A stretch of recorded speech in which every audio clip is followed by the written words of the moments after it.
కాపు రిజర్వేషన్ల ఉద్యమ నేతగా ముద్రగడ పద్మనాభానికి పేరు. అయితే ఆ ట్యాగ్ లైన్ ఆయనంతట ఆయనే వదిలేసుకున్నారు.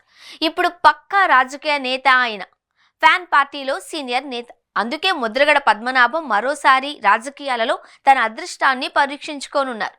ముద్రగడ పద్మనాభం నిజాయితీకి మారు పేరు అంటారు. అదే సమయంలో కొంత నిక్కచ్చిగా కూడా ఉంటారు అన్నది పేరు. ఎన్టీఆర్ హయాం నుంచి ఆయనకు మంచి పేరుంది. ప్రైవేటు బస్సుల విషయంలో ముద్రగడ నాడు మంత్రి పదవికి కూడా రాజీనామా చేశారు. తర్వాత ఆయన తెలుగుదేశం పార్టీ నుండి అనేక పార్టీలు మారారు. కాంగ్రెస్, బీజేపీ, తాజాగా వైసీపీలో చేరారు. ఇన్ని పార్టీలు మారినా ఆయనకు దశాబ్దాలుగా రాజకీయాలు అచ్చి రావడం లేదు. పార్టీలు మారినా ఆయనకు అధికార పదవి లభించడం లేదు. ఆయన సన్నిహితుల్లో ఇదే రకమైన ఆవేదన తరచూ వినపడుతూ ఉంటుంది. కెల్లంపూడికే ముద్రగడ పద్మనాభం పరిమితమయ్యారు. తెలుగుదేశం పార్టీ 2014లో అధికారంలో ఉన్నప్పుడు కాపు రిజర్వేషన్ల ఉద్యమాన్ని పీక్స్ కు తీసుకువెళ్లారు. అదే జగన్ అధికారంలోకి వచ్చిన తరువాత మాత్రం దానిని మర్చిపోయారు. దీంతో ముద్రగడ పద్మనాభం సోషల్ మీడియాలో వ్యతిరేకంగా కామెంట్స్ పెద్ద ఎత్తున కనిపించాయి. అయినా ముద్రగడ మాత్రం లెక్క చేయలేదు. ఒక దశలో జనసేనలో చేరాలి అని భావించినా పవన్ కళ్యాణ్ నుండి గ్రీన్ సిగ్నల్ రాలేదు అంటారు. దీంతో ముద్రగడ పద్మనాభం గత ఎన్నికలకు ముందు వైసీపీలో అధికారికంగా చేరిపోయారు. కండువా కప్పేసుకున్నారు. కానీ మొన్నటి ఎన్నికల్లో కాపులు అత్యధికంగా ఉన్న తూర్పు, పశ్చిమ గోదావరి జిల్లాల్లో వైసీపీ దారుణంగా ఓటమి పాలైంది. ఒక్క స్థానం కూడా గెలవలేదు.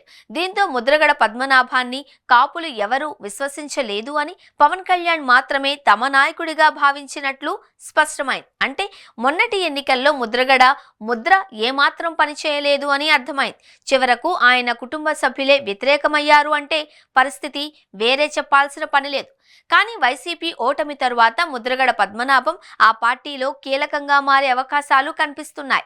తూర్పుగోదావరి జిల్లాలో ముద్రగడ పద్మనాభానికి మించిన కాపు నేత మరొకరు లేరు.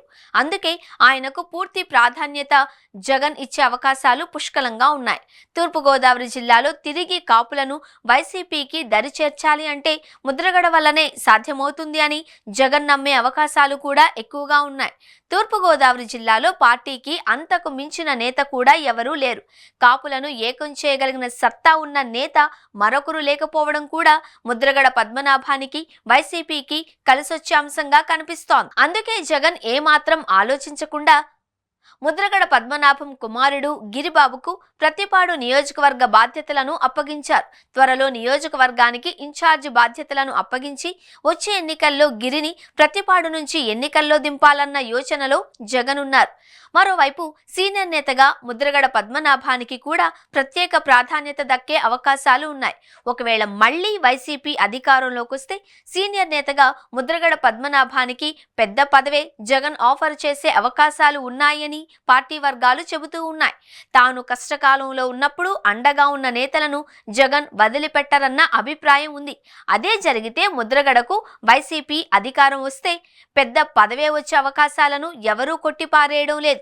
ముద్రగడ పద్మనాభం కూడా ఈ 4 ఏళ్లు కష్టపడి పనిచేసి పార్టీని బలోపేతం చేయాలి అని భావిస్తున్నారు. జగన్ అప్పగించిన బాధ్యతలను తాను నిర్వహించేందుకు సిద్ధమవుతున్నారు. అవసరమైతే అధికార పార్టీ నిర్ణయాలకు వ్యతిరేకంగా ఆందోళనకు కూడా సిద్ధమవుతారు. కాపులను కూడగట్టడంలో సక్సెస్ కావడమే ముద్రగడ ముందున్న లక్ష్యంగా కనిపిస్తోంది. అందుకే ముద్రగడ సెకండ్ ఇన్నింగ్స్ లో ఏ మేరకు రాజకీయంగా విజయం సాధిస్తారు అనేది కాలమే తేల్చాల్సి ఉంది.